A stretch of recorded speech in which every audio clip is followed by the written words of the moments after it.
Chapter 9. Caelan rushed into the adjacent rectory and slammed the door shut behind him. He crawled through the dark, fumbled around, and knocked over a chair and a lamp. The shards cut into his knees as he grabbed the phone. He struggled to dial in the dark, wincing in pain. The phone at the other end of the line rang and rang. Caelan hung up, dialed another number. "Hello? Laurie." "Caelan? I need the sheriff. Daddy had supper and went back to the clinic to question the patient. You okay?" "I called the clinic. No answer." "Well, they're busy, Caelan, trying to help the girl." "But What's the matter?" "Something happened." "What?" "I'll call the clinic again." "Caelan, you're not well. Go to sleep." Caelan hung up, irked, even panicked. He hated that dismissive pity. He dialed again and crept around in the dark. Caelan glanced out the window as the clinic phone rang and rang. Were those 3 psychos still out there? Would they come back to kill him? He sat in a dark corner on the floor, letting the phone at the other end of the line ring on and on and on. Someone had to answer eventually. "Hello? Hello?" Caelan jumped. Someone had finally answered. "Who is this?" said the voice at the other end of the line. Caelan pulled focus. Hours had passed.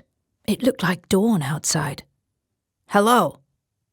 Caelan grabbed the phone off the floor, realizing he must have dozed off, remembering and regretting he'd been too chicken shit to leave the rectory. "Hello, Sheriff Dollins!" Caelan yelled into the phone. "No.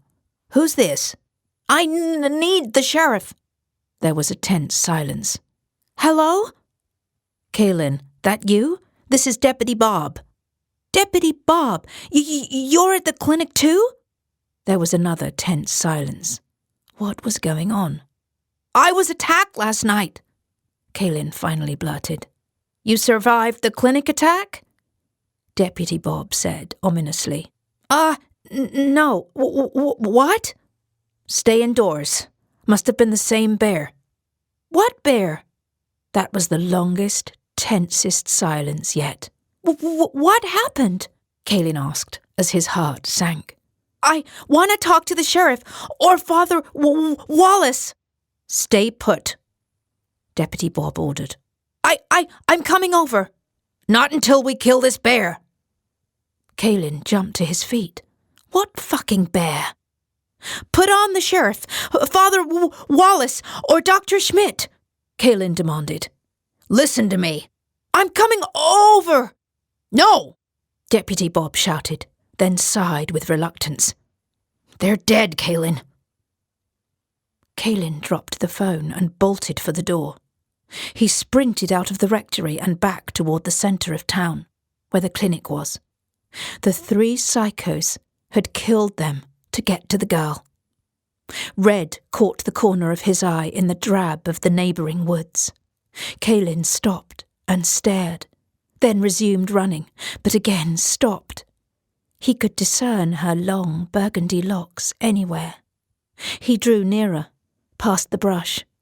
He knew for sure it was her, laying beneath her crimson cloak. She seemed to be breathing. She had survived the attack. As he lifted her up into his arms, he realized she was nude beneath the crimson of her hooded cloak. The more he resisted a second glance, if only to be sure, the more he fixated on it while carrying her back to the rectory. He hated himself for it, given everything that had happened. Was she some kind of moral or karmic test? Is that why he found her near the chapel? Not that he believed in God or hell or anything like that. But what was going through his mind wasn't right. She seemed about the same age as him, maybe a bit older. Where was she from? The nearest other town was hundreds of miles away, by sea. Endless nothing awaited over the mountainous wilderness and snow-capped peaks that abutted Kruger Sound on all other sides. How did she arrive? Why? He set her down too quickly and winced as her head bumped the wooden floor of the rectory. He stared at her anxiously. Before he knew it, he had to stop himself from admiring the sleek, ambrosial curvatures of her face. His heart raced and his belly sank. Something about her rasped him with strange unease, a savage unknown tangled with sweet familiarity, a something menacing yet violently longed. Laurie was beautiful, but this girl was something else. He noticed her cloak was covered with dry blood. He drew closer and parted it slowly, only to notice that her body was, too. He looked for a wound. There was none. Wasn't the blood hers? Had her wounds all healed? What the... Before he could mull over his confusion, he glimpsed her nude breast. His lips quivered. He was unable to look away, only to realize she was awake and glaring at him pensively. He stumbled back, mortified. He was a fucking pervert. "I'm sorry." Kaelin flinched as Damiana pounced on him like a predator on prey, knocking him onto his back and straddling him, never once breaking her stare. She licked, kissed and nibbled his lips as if starved for a man.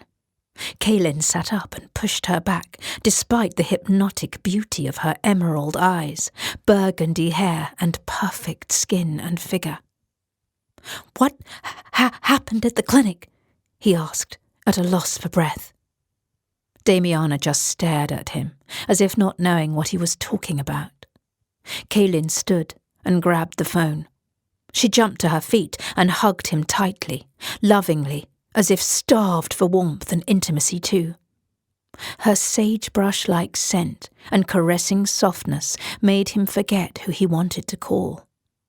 No one was more starved for it all than him.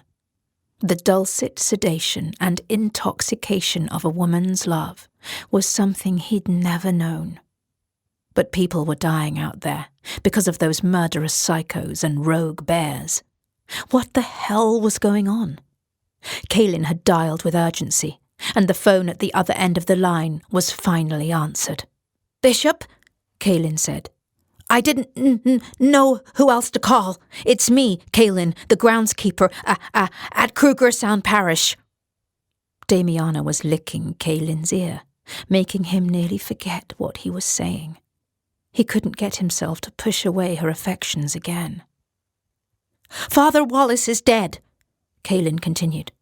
Damiana began love-biting Kaelin's throat.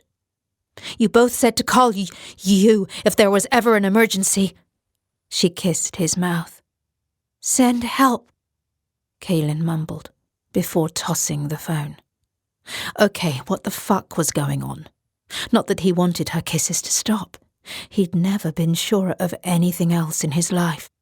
All the fear, nerves, angst, feelings of inadequacy and weakness that hovered over him always like a little black cloud was suddenly gone, replaced with intoxicating exhilaration and confidence. "Help me," she whispered. "Yes," he replied boldly, again never surer of anything else as he feasted on her. He couldn't believe it was happening with a girl like her. That was what it must have felt like to be a man. He never wanted it to end. Kaelin's hands glided down her body, but she gently nudged them away. Again, she love-bit him while slowly running her sharp nails down his chest. She then cowered and gasped. The cross pendant had fallen from his coat pocket and hit the floor. "Are you one of them?" "What?" Kaelin barely got out. "Zealot, monster, inquisitor." Damiana fled, horrified. Kaelin was too aroused to even realize what had happened.